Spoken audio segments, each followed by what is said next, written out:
불교는 가장 현실적이고 적극적인 종교, 공.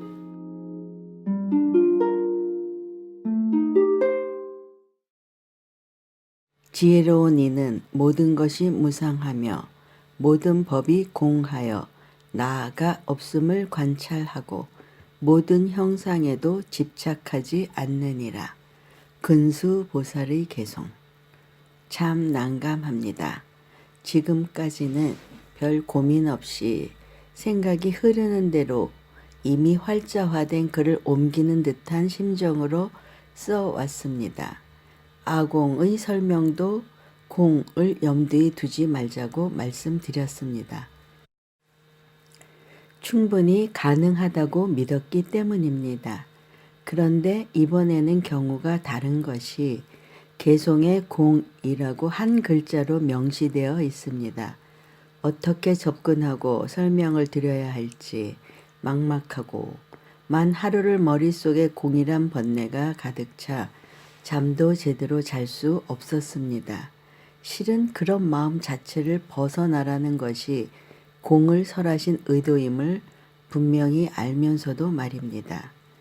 공은 부처님도 그 개념을 중생들에게 이해시키기 위해 설법의 거의 3분의 2를 할애하셨을 정도로 고민하셨던 부분입니다. 여러분이 공 하면 금방 떠올리는 금강경과 반야신경은 그나마 쉬운 편입니다. 공 사상을 설하는 반야부, 부란 같은 사상의 경전을 묶어서 부르는 말입니다. 의 대품 반야경만 하더라도 600권에 이르고 이 경에 처음 등장하는 개송부는 10만 송에 이릅니다. 더군다나 이 대품 반야경을 용수 2, 3세기 인물로 추정가 해석하여 이름을 대지도론이라 하였는데 이것을 다시 중국 후진 시대의 대번역가인 구마라집이 100권으로 한역하였습니다. 그러나 불행인지 저에게는 다행인지 이 해설사라는 대지도로는 어렵기로 악명 높습니다. 제가 왜 이런 사설부터 늘어놓는가 하면 우리 서로가 변명거리를 만들어 두자는 의도입니다. 이처럼 부처님은 물론 역대 조사들도 고민하셨던 공인데 제가 여러분들을 납득 못 시킨다거나 거의 분명해 보이지만 더욱 여러분이 이해가 잘 안 되어도 아마 그럴 겁니다. 두 경우 다 당연하다고 인정하고 시작하자는 것입니다. 여기까지 와서 동의 못하겠다고 하실 분은 없으리라 믿고 편하게 말씀드리겠습니다. 우선 총체적 의미에서 그냥 지나칠 수 없는 문제는 과연 공의 체득이 해탈이냐 하는 것인데 여기에는 또 해탈이 과연 성불을 의미하는가 라는 골치 아픈 사안이 내재되어 있습니다. 화엄경을 모범답안으로 견주어 보면 보살의 수행 계를 52단계로 구별하는데 10신, 10주, 10행, 10회양, 10지보살을 각각 또다시 10단계로 부여하니 50위가 되고 그 윗단계로 등각, 묘각의 지위를 부여하고 마지막으로 불의 경계를 말합니다. 등각, 묘각은 아직은 성불에 이르지 못한 보살이 단계인데 그 등각, 묘각의 지위가 어느 정도의 경계인지 알아둘 필요가 있습니다. 1980년 출판된 고순호의 불교학 개관이란 책에 보면 등각이라 함은 불의 정각과 동일하다는 의미이다.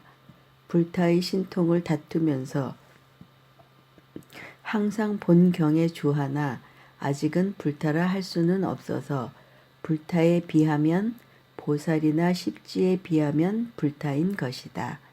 이 위는 이르면 보살로서는 최후신이라고 할 수 있다.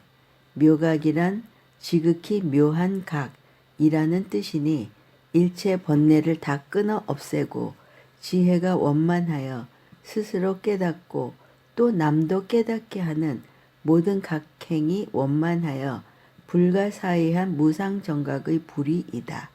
라고 되어 있습니다. 다른 해설들도 이 범주에서 크게 벗어나지 않습니다.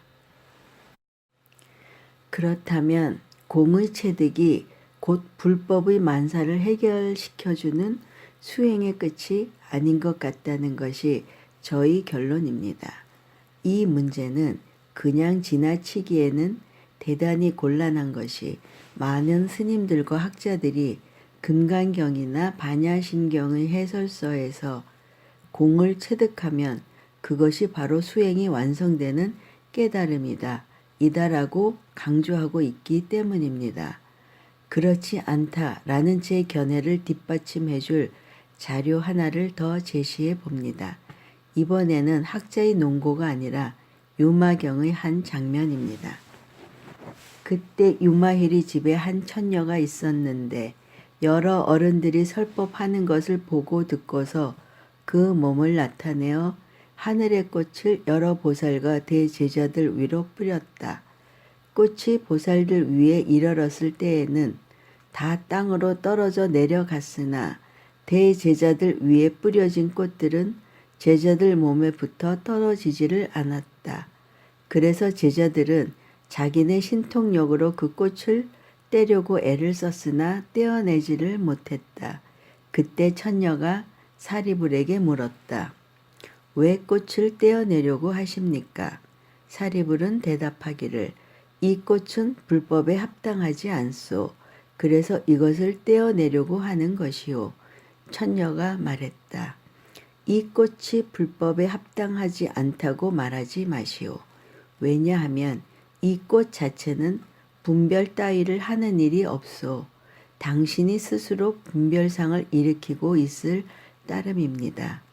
만약 출가자가 불법에 있어서 분별하는 바가 있으면 그것이야말로 불법에 합당하지 않는 것이요. 세상의 모든 법이 곧 해탈의 상인 것이요.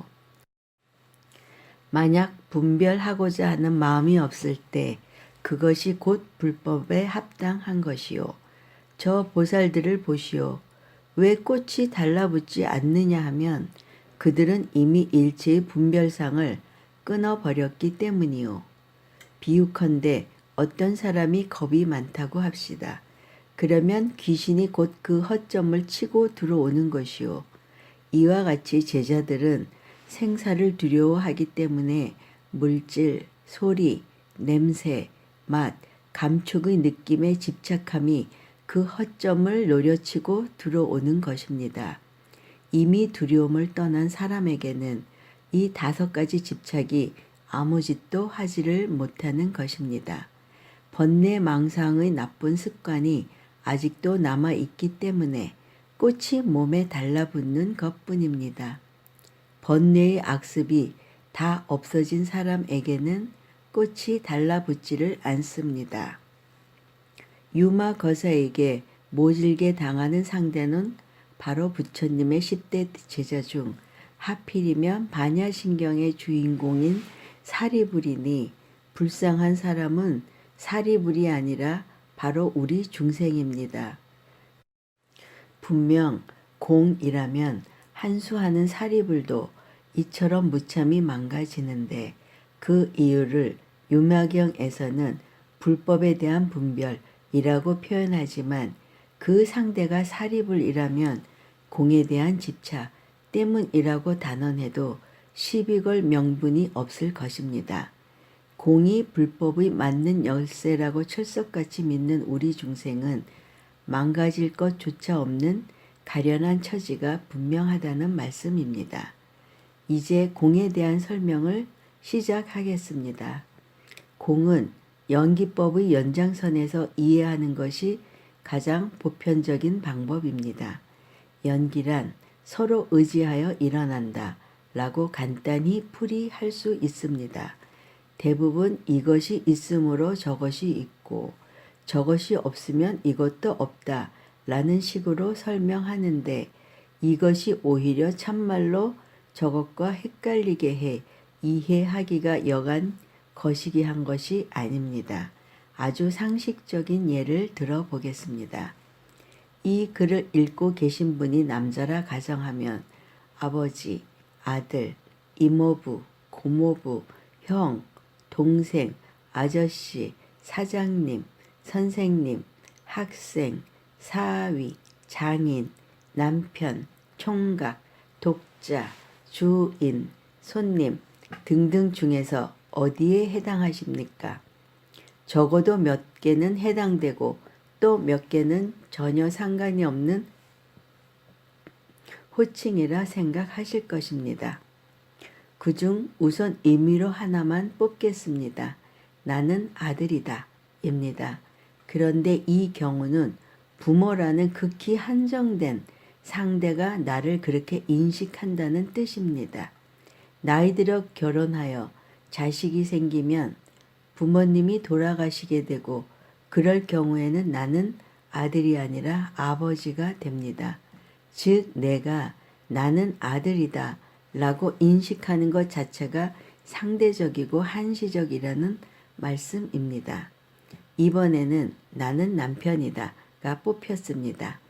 부인이 다른 사람에게 여러분을 소개할 때 제 남편입니다 라고 하면 여러분도 고개 숙이며 예, 안녕하세요 라고 답하실 것입니다. 그런데 불행하게도 이혼을 하거나 부인이 죽음을 당하는 경우도 있을 것입니다. 그러면 여러분은 어디서도 남편이란 소리를 들을 수 없게 되어 버립니다. 물론 부인을 잃은 슬픔에 비하면 아무 일도 아니겠지만 말입니다. 그러나 신나는 남편이란 말 대신 꾀죄죄한 호라비란 말을 감수하셔야 합니다. 이렇듯 상대가 있어서 서로 의지하여 일어난다가 연기입니다. 제가 공은 연기 연장선에서 이해하는 것이 보편적이라고 했는데 그 의미가 여기에 있습니다. 내가 아들이거나 남편이라는 신념은 연기적인 측면에서 상대적이고 일시적으로 생기는 공한 것이라는 말씀입니다. 그렇다고 부모님이 너 이제부터 내 아들 아니다 라고 야단치셔도 걱정하지 말라는 뜻은 결코 아닙니다. 이번에는 불교의 이해와 불교의 미래에 대해 대단히 중요한 문제를 제기하겠습니다. 불교 사전을 찾아보니 공이란 비어있음이라고 먼저 설명해 놓고 약간의 설명이 붙어 있습니다. 세상 사람들 상당수는 불교가 신비주의적이라거나 혹은 염세적인 종교라는 선입관을 가지고 있습니다. 더 정확히 꼬집으면 불교 신도들조차 그런 생각을 가진 사람들이 적지 않습니다. 실제로 절에서 하는 법문이 대부분이 세상의 돈과 명예는 허망하니 집착하지 말아라. 그래야 마음이 편안해진다. 라고 강조하지 않습니까? 절에서 하는 기도와 불공 등 행사 대부분은 실은 이 돈과 명예를 충족시켜주기 위한 노력이라는 것은 잠시 잊기로 합시다. 100번 지당할 말씀입니다.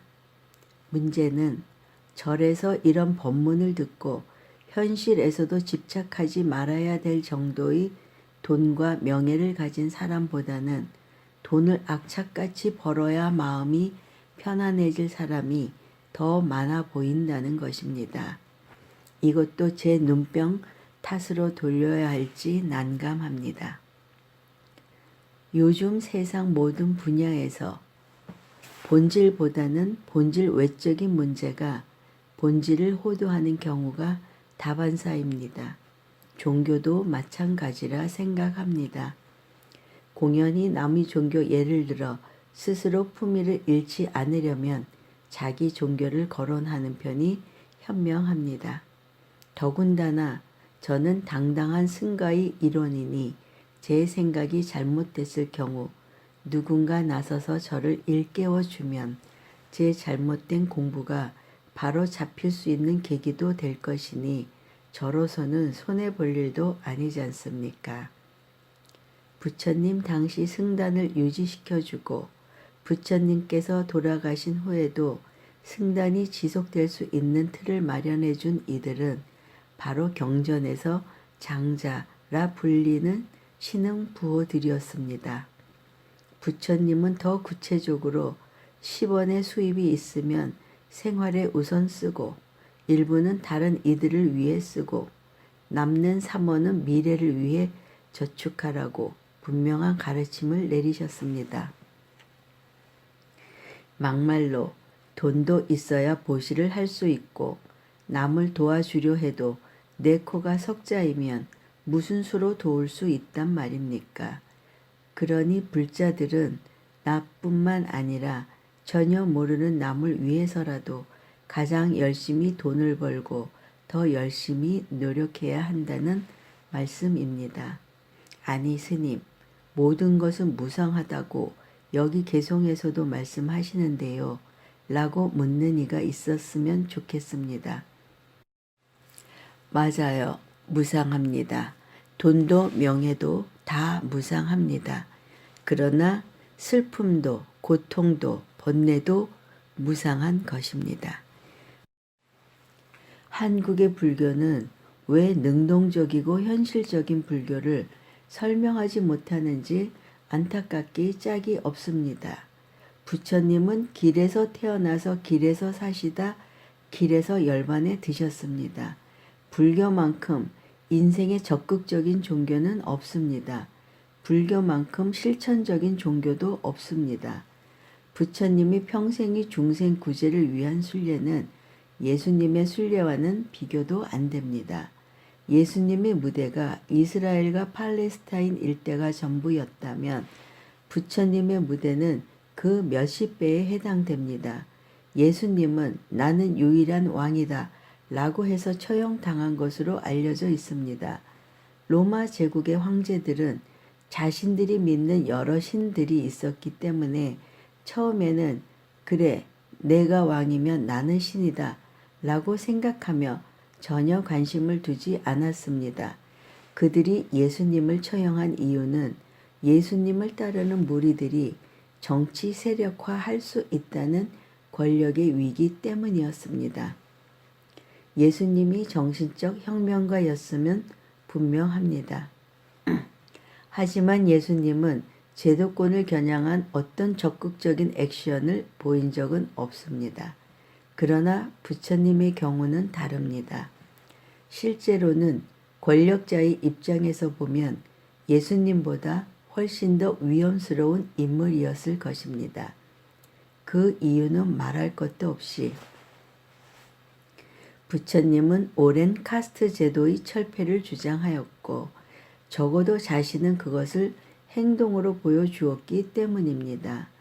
일단 승단의 일원이 되면 출가 전에 누리던 계급적 지위는 무조건 박탈되었습니다. 비록 최고 신분인 바라문 출신이라도 나중에 승단에 들어왔다면 천민 출신이 선배 제자에게 예의를 지켜야 했습니다. 이 모든 일이 거의 3000년 전에 현실로 일어났습니다. 이 큰 사건을 결코 과소평가해서는 안 됩니다. 현대에 와서 인도의 전 국민이 존경하는 간디도 평생을 이 제도의 철폐에 노력했지만 거의 성과가 없었습니다. 이처럼 시대의 혁명가이고 선동가인 부처님은 예수님처럼 처형당하기는커녕 각국의 왕들이 앞다투어 공양 올리고 법문 듣기를 최고의 영광으로 삼았습니다. 또 중생심을 일으켜 예수님을 교묘히 폄훼하는 의도가 보인다고 생각하는 분이 있다면 제 글을 아무리 읽어도 얻으시는 게 없을 것입니다. 왜냐하면 저는 스티븐 호킹의 허공을 말하려는데 조용필의 허공만을 생각하니 헛수고 하신다는 말씀입니다. 이쯤에서 또 다른 소리를 해대면 공 자체를 잊으실까봐 걱정되어 설명드립니다. 제 말씀의 핵심은 불교를 좀 더 적극적이고 능동적으로 해석해야 불교의 미래가 보이고 그것이 불자는 물론 불교 자체를 위하는 올바른 방법이라는 것입니다. 아주 솔직히 토로하면 천박한 비유일지는 모르겠지만 훌륭한 주제와 메시지를 가진 영화를 만들어 놓고 관객 동원을 위해 포스터를 섹스 장면으로 채우는 식의 오류는 없어야 한다는 것입니다. 그래서 무상을 설명할 때 괴로움도 덧없다 라고 하고 공도 무를 연상시키는 설명보다는 유를 연상시키는 적극적인 해석을 해야 한다는 것이 저희 견해입니다.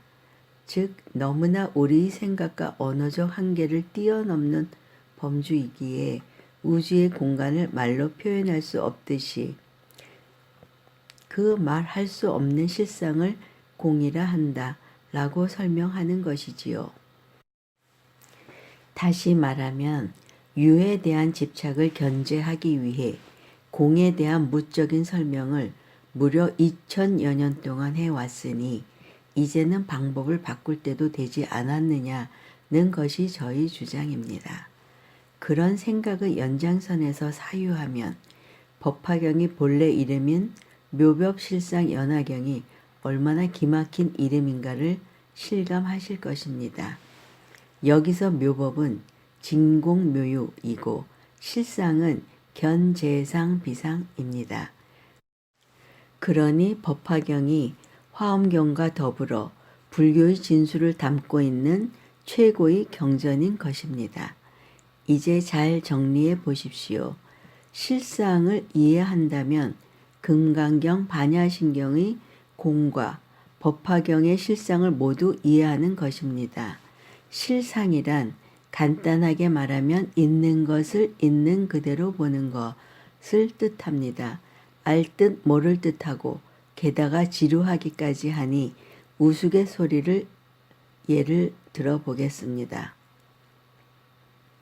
어느 뜨거운 여름날이었다. 한 남자가 마루에 앉아 책을 보고 있는데 살포시 열린 담장 쪽대문 너머로 한 아가씨 모습이 보이는 것이었다. 아가씨는 호박밭에 다소곳이 앉아 일을 하고 있었다. 그녀의 이마엔 땀이 송골송골 맺혀 있었고 그 모습이 마치 아침 이슬 같았다. 남자는 생각했다. 그래, 바로 저 여자야. 내가 평생을 같이 하고 싶은 그런 여자. 남자는 망설이다가 슬그머니 그녀에게 다가가서 수줍은 목소리로 말했다. 저 당신의 일하는 모습을 보고 사랑에 빠져버렸습니다. 그러자 호박잎을 따고 있던 아름다운 그녀가 깜짝 놀라 눈을 동그랗게 뜨고 남자를 쳐다보았다. 그리고는 당황스러웠는지 고개를 숙인 채 아무 말도 하지 않는 것이었다. 잠시 정적이 흐른 뒤 땅만 쳐다보던 그녀가 떨리는 목소리로 말했다. 저 지금 똥 싸는 중이거든요. 다 싼 다음에 말씀하실래요? 이 젊은이의 절망은 쉽게 상상이 간다. 만약 이 젊은이가 벌처럼 적외선도 감지할 수 있는 능력만 갖추었다면 맨살이 드러난 엉덩이의 온도와 방금 몸 안에서 나온 따끈한 그 무엇의 실상을 파악할 수 있었을 텐데 하는 동정심이 듭니다. 그런데 이 친구의 절망이나 앞의 사리부리 망신이나 결국은 육신이 눈에만 의존했지 그 이면의 실상을 놓친 데 원인이 있는 것입니다.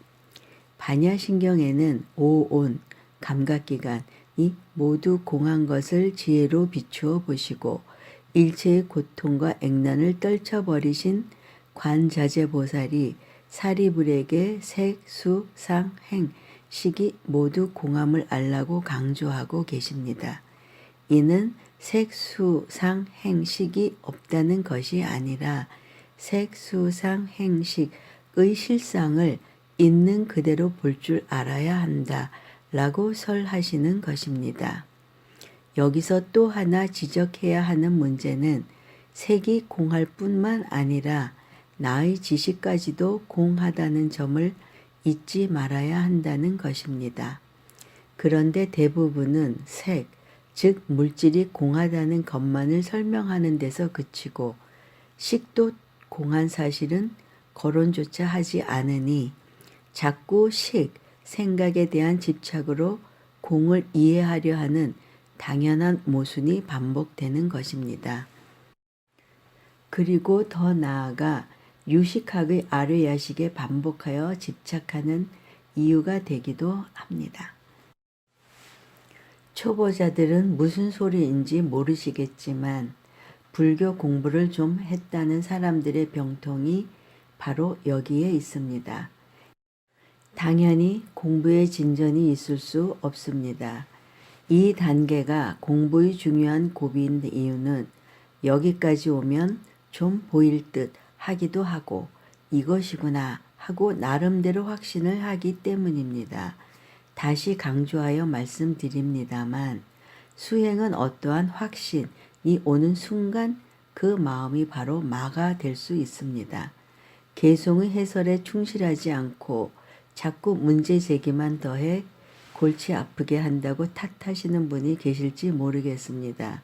하지만 이것들을 소홀히 해 오늘날 한국 불교가 부처님의 불교인지 조사들이 불교인지 승가를 위한 불교인지 방편으로 유지되는 불교인지 분간이 되지 않는 지경에 이르렀습니다. 그리고 저는 깨달음을 추구하고 전달하려고 중이 되었는데 고작 절에서 신도들 비위 맞추고 보험 설계사 노릇이나 하며 나의 모든 것을 바치는 것은 참을 수 없는 노릇이라고 항상 생각했기 때문입니다. 말씀드린 모든 것들이 공의 이해와 연관되어 있고 이러한 배경들과 문제점을 인식하지 못하는 한 공에 대한 이해는 멀고도 어려울 것입니다. 이번 개송의 포인트는 모든 법이 공하여 나가 없음을 관찰하고입니다.